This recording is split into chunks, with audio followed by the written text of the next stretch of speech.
Hi, everyone. Welcome back to Teaching Matters. If you watched the previous episode, you met Edison Barton, the CEO of YouScience, and also Candace Sears, who's with Montgomery County ESC in Ohio. And we were having a discussion about how the YouScience platform can be used in schools to help students go through what I call vocational socialization. Other people might have a different term for it, but the essence is to try to help students understand what possible career pathways might exist for them.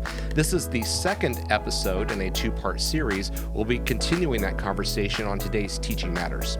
Welcome to Teaching Matters, a podcast exploring all things teaching and learning.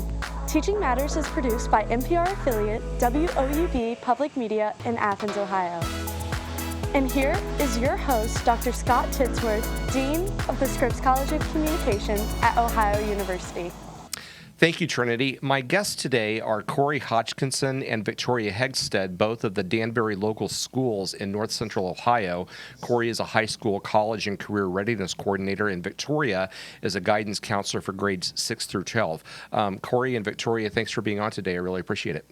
Yeah, we appreciate you having us on. Thank you. Thank you so much for having us. Absolutely. So, Victoria, I want to start with you just so that listeners or viewers can kind of get a sense of your school district and the students that you're serving. I've actually been up there, as many people in Ohio find their way up to the lake every once in a while. But if you could kind of describe, sort of the community that you live in, the students that you have, maybe how your school district might be a little bit distinct than what you might see, to your east in Cleveland or other parts of Ohio. Right, absolutely. So we are a very small district on the peninsula. We're one of the very few Chautauquas left. So many of our residents are gone during the winter months. Our population tends to triple in probably the May through September range. Our graduating classes are very small, about 35 to 40 students. And our students and families are the summer workers. So they're typically unemployed during those off months. So our disadvantagement rate is a decent amount because of that. And a lot of our sources come from the property taxes, again, of those that aren't here during those off months. So we're very fortunate in what we can offer our students. For as small as we are, we have 15 College Credit Plus courses that we offer here taught by our teachers. We have athletics. We have amazing facilities for them. So we're just really fortunate in what we're able to offer them here. Turning to you, Koree, your role specifically is to help students think about the transition out of high school. I don't know how long you've been in your role, but over the time that you've been doing that and your other experiences being around schools, have you kind of seen that there's been changes in how students think about trying to prepare for what's next? Yes, definitely. This is year 2 for me, actually. And I think it just students knowing that they have someone in the building that's there to help them and starting to kind of get the wheels turning when thinking about careers. And what life after high school looks like, I think it kind of helps them feel more comfortable with getting into the discovery portion, kind of applying themselves into looking at resources and using tools, and really starting to look at those next steps and how they can get there. Absolutely. Do either of you have a sense, I know this would change from year to year, but like what percentage of your students would be likely to go on to post-secondary education and what percent might be looking for immediate start to their career? Do you have a rough guess?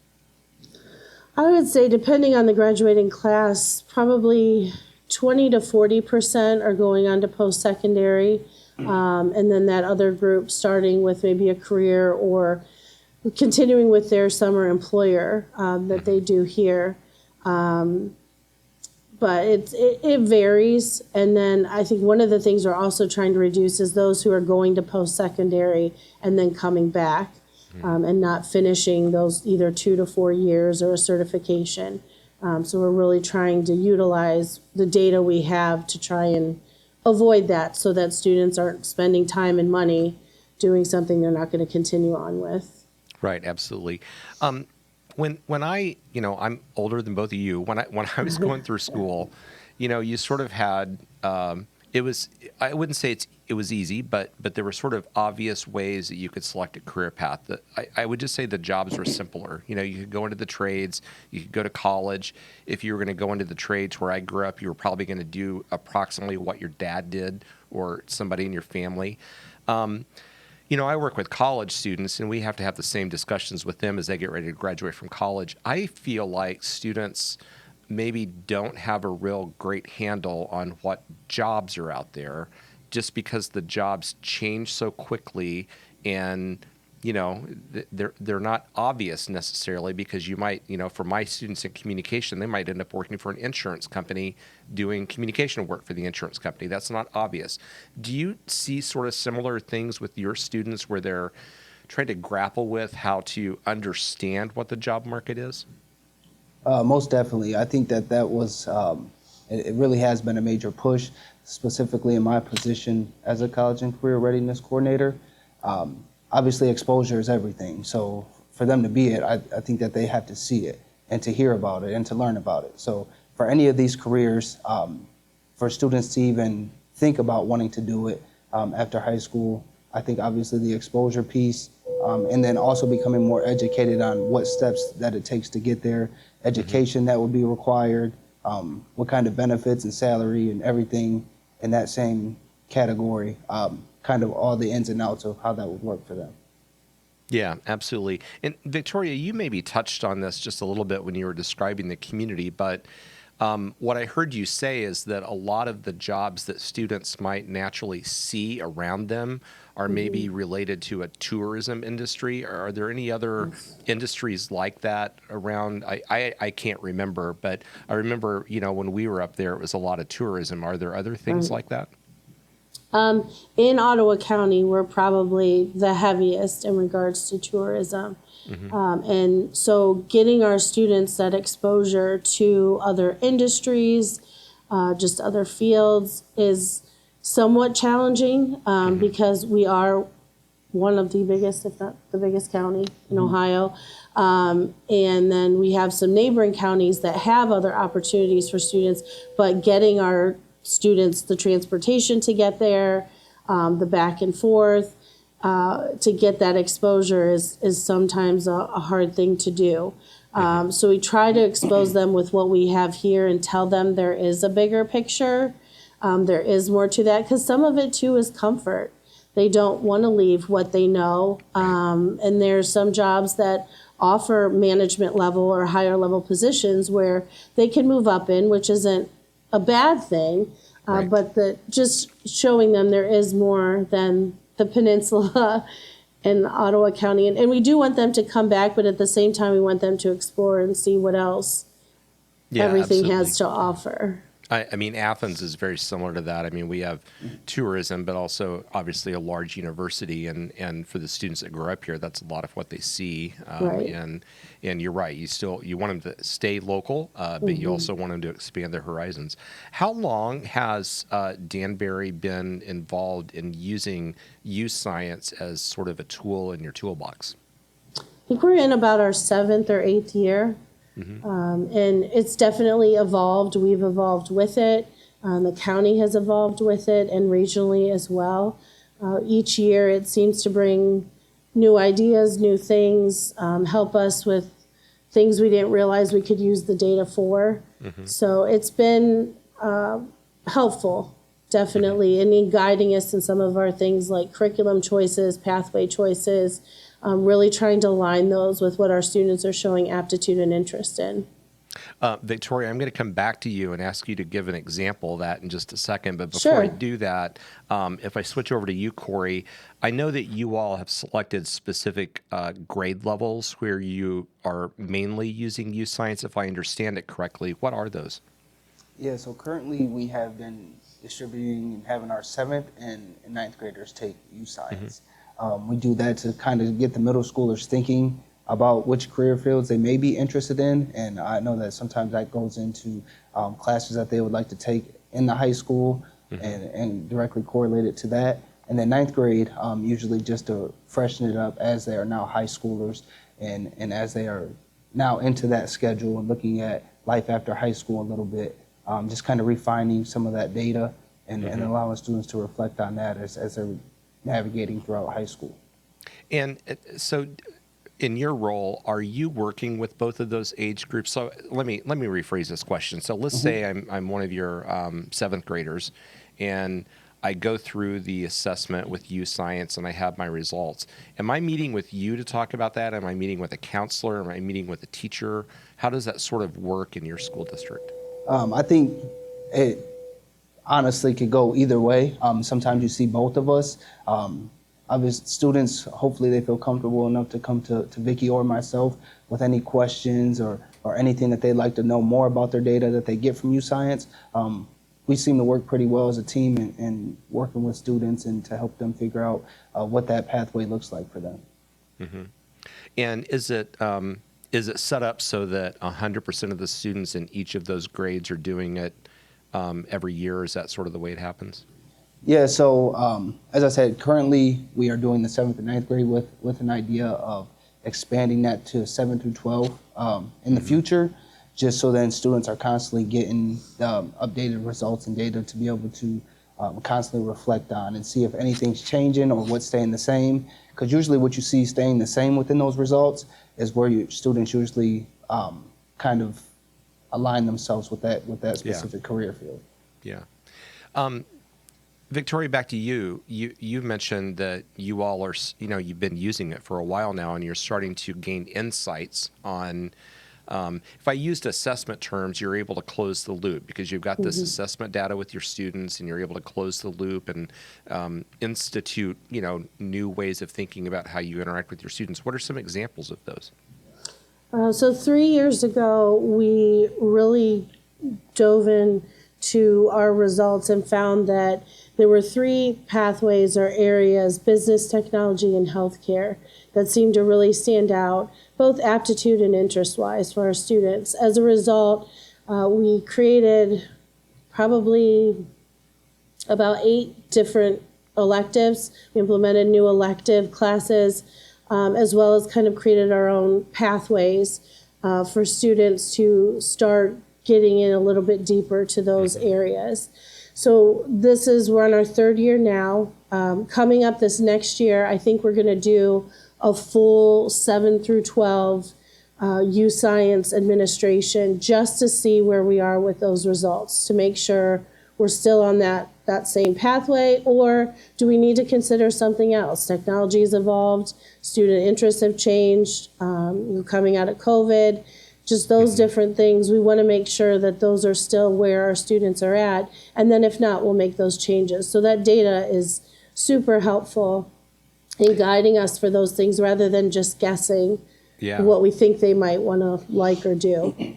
Just out of curiosity, because I think this actually could be really useful for other districts to hear about. Like, do you all have a team that goes through that data, or like how do you do it? We do. So we have what we call Anchoring My E team, and that stands for Enroll, Enlist, Employ. So by the time every student graduates, we want them to have one of those pathways that they're choosing to enroll, enlist, or employ in. And that team is made up of our curriculum director, our high school principal, our student services and special education director, myself and Koree, as well as a few other members. We have a teacher member and then a middle school counselor social worker that's on that team as well. We meet weekly. We discuss our initiatives, and the curriculum driven by the YouScience is one of those things. And we as a group will review that data and then from there branch out to the appropriate departments or other people that would need to be involved. But it's a pretty cohesive team that, again, meeting weekly has been a priority, and I think that's made a huge difference. Yeah, it keeps you familiar with not just the data, but the ideas that you're starting to, sort of glean from it. It keeps it fresh. That makes a lot of sense. Koree, so I want to go back to the hypothetical. I'm your student again, and let's say I'm now the 9th grade student, and I've taken the YouScience assessment. They intentionally, YouScience says that it's helping me understand my aptitudes, and so maybe you read that and you go, Scott, he's leaning into this technology stuff. How do you have what do you think is effective when you're sitting down with me and talking to me and helping me understand what those results actually mean. Because, if you just put the results in front of a student, they're going to glean through it and maybe go glassy-eyed just because they're students, right? I mean, Correct. they're not going to dig into it and chew on it. How do you help them sort of make meaning out of that in a way that, can impact them? Yeah, so I think exactly as you said, sometimes as you're just going through the conversations, a lot of the information and putting it to use could not sit well or stick to the students, as that should be a better way to term it.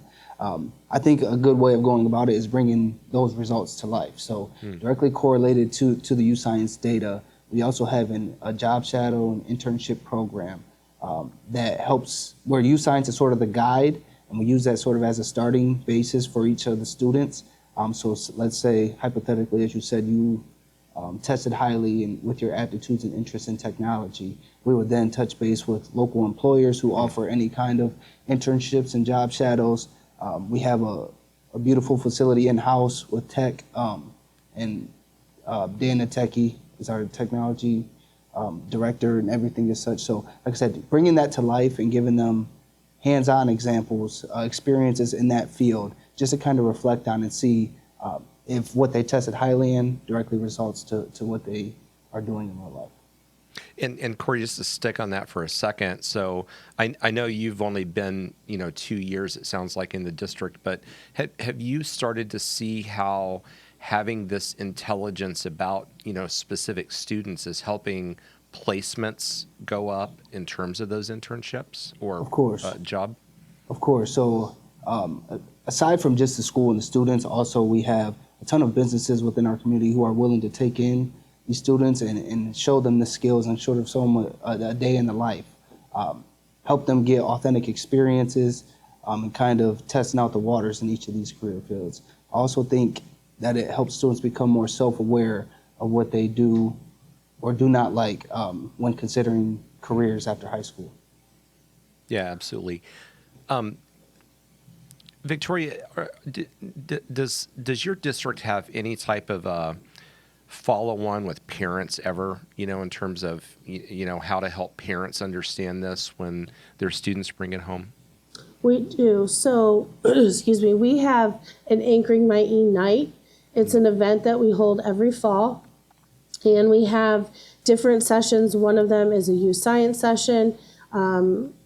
As with anything we've learned over the years, things we need to offer and do and change. And this year, we actually did the session with students and their parents and Chromebooks so that the students and parents could access that data as we were in the meeting and we could walk through that with them. Other breakouts were financial aid, job shadowing, internships, our career technical school.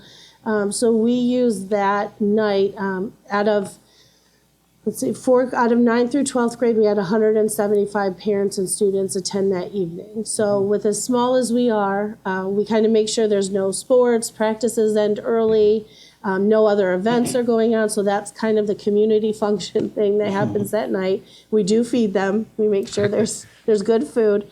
But that night really allows us to explain some of those things. We also have what we call backwards planning guide.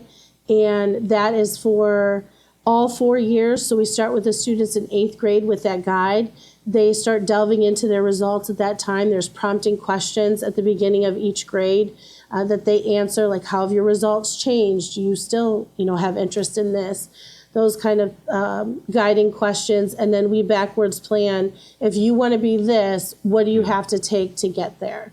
So that's very helpful in the parents and students seeing that so that they can see what we offer, what kind of education they're possibly looking at, whether it be College Credit Plus or maybe job shadowing or internship is more appropriate. We also have some county programs that our students can attend as well. So it's kind of a very informational night of everything we can offer, but we're pouring into them all of this information about the YouScience data and how we really want that to help drive what they're looking at for their future. Yeah, I mean, it does definitely sound like a very intentional, plan around a strategic plan sort of around this, and the fact that you're providing so much guidance, not just for the students but for the families, is really great. One of you mentioned this earlier, but classroom teachers, the data is sitting out there.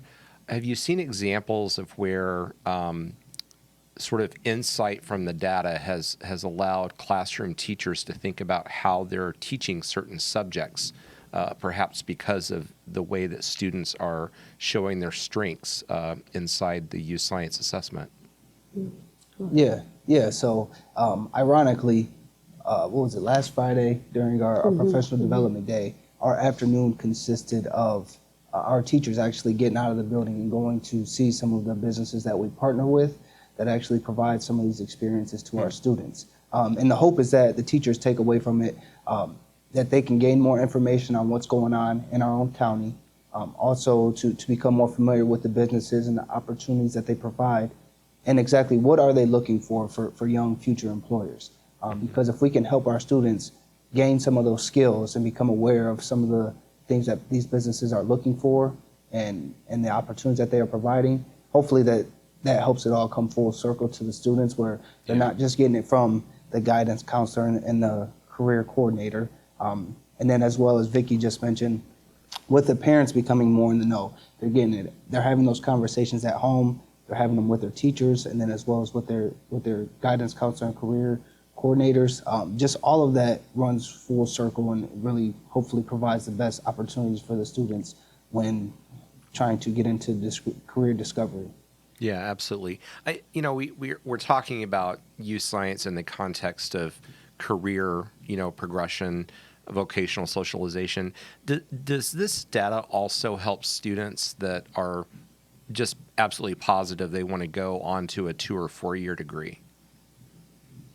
Yes. So I think that if anything, it allows the students to really start to reflect on some of this data at a younger age. So it's not waiting until senior year when it's time to make that decision. You kind of start having those thoughts and considering some of these career fields early on, right? So it's helping them open up all their options and really start to look at what may be best suited for them. Another thing that we really see as a positive from YouScience is that it opens up all of these career fields for students.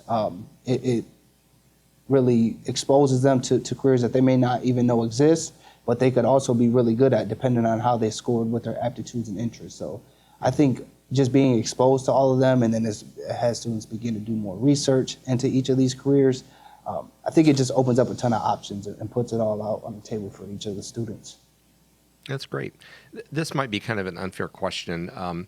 Do either of you have just a sort of a recollection of a particular student where, you saw something that got kind of transformed for that young person because they were able to bring all this together? And of course, I want to protect their privacy, so no names, but just sort of an example. Does anything pop to mind? Yeah, and I'll speak to that. That's okay. So we have a student who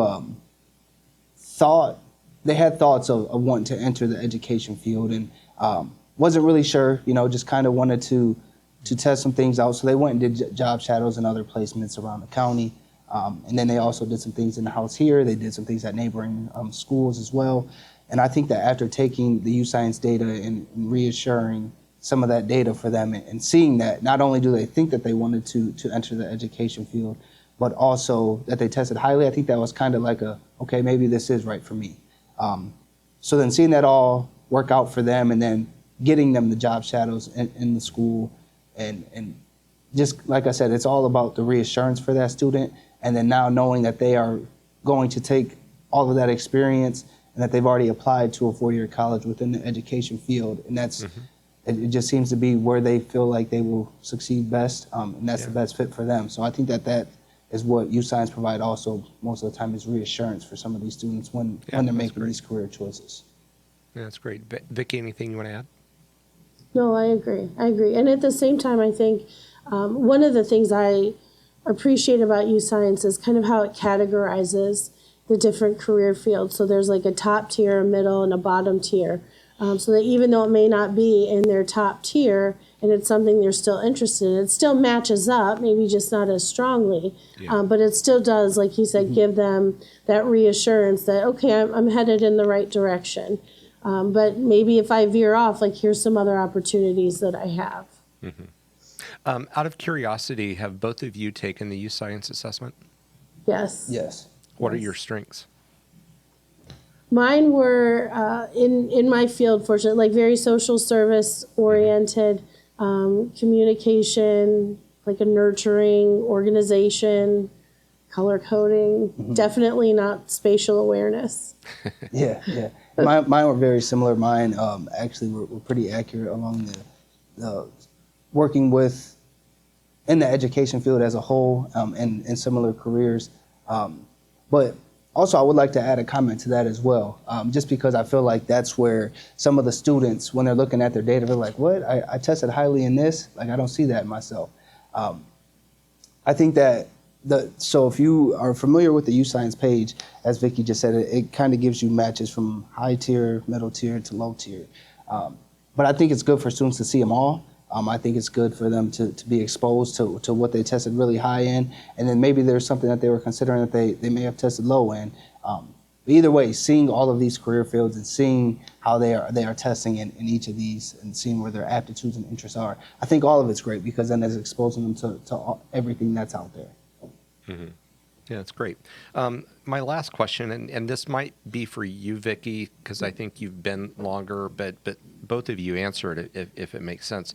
If a school district is starting new with YouScience, you all have been through that process, and as I said before, you have a very intentional, sort of philosophy. It sounds like. What are the tips or recommendations that you would give to, colleagues that wanted to start doing this with students to make it go smoothly and to get the best effect out of it? Sure. I think my first one would be whatever groups you're looking at, if you're trying to decide what grade or grades to administer it to, just start with all of them. Like, for example, we started with 7 through 12 and then kind of worked our way back. Where do we think it would be a best fit? Is it our 10th graders who are possibly applying to a career technical center their junior year? Is it our 7th and 8th graders there? Because, the 7th and 8th grade test or assessment, for lack of a better term, is a little bit different and not as in-depth as the high school one. So where do they fit? Are 7th and 8th graders ready for that? And then from there, decide, how do you want to use your data? And then, again, what grade do you want to administer it to, grade or grades? And then I think having a team to review that too is very helpful. A team where you have a teacher, you have an administrator, a counselor, someone in the college career realm. You're really encompassing everyone, including that special education piece for their transition to work and things like that. So having a core team that focuses on what your plans are, I think is really important. If you just get one or two people, I don't want to say it's stale, but I don't think you're pulling from all of the different important areas if you're only having a couple people review that data. Mm-hmm. Very good. Koree, anything you want to add? Yeah, honestly, it's just to kind of echo the last piece that she just said, and it's the importance of having the team. I think it's huge to have it all, have the support of everyone for the students and not just have one person who's trying to take on everything for each of the students that are taking the assessment. I think it's important that everyone gets eyes on it and also kind of develops their own understanding and can have their own personal conversations with the students based on their results, and that it's not all coming, as I said, from one person. It's good to have those different conversations with people who may have different point of views on all of the data. So I think that's a huge piece of it all. Yeah. Hey, listen, I want to thank both of you for your time. You all, as I said before, just hearing you describe what you're doing, you have a very, what I would call mature and intentional way that you're working with your students, and that's really cool to hear. I've got a daughter that's teaching in her second year now in middle school, and she went through the school system here, and I just hope for every student that they get to talk with people like you so that, they can sort of start to plan their future and have some confidence in that plan rather than trying to hope that it works out. So thanks for what you're doing. It's really important. Thank you. I appreciate that. Yeah, we appreciate you. Thank you. Yeah, you all have a good day. Hey, everyone. Thanks for listening to Teaching Matters today. My guests have been Koree Hodgkinson and Victoria Hegsted Vicky. I catch that right. Both of them are with Danbury Local Schools, which is in north central Ohio on a peninsula. You should look it up on a map and visit there. It's a great place. Thank you for listening to Teaching Matters. If you have ideas, comments, or suggestions, please feel free to reach out to us via email, teachingmatterspodcast, all one word, all lowercase. Send us an email. It's teachingmatterspodcast@ohio.edu, or direct messages on social media. Many thanks to Trinity Sweet and April Koska, the associate producers for the podcast. We hope that everyone has a great day, and thanks for listening.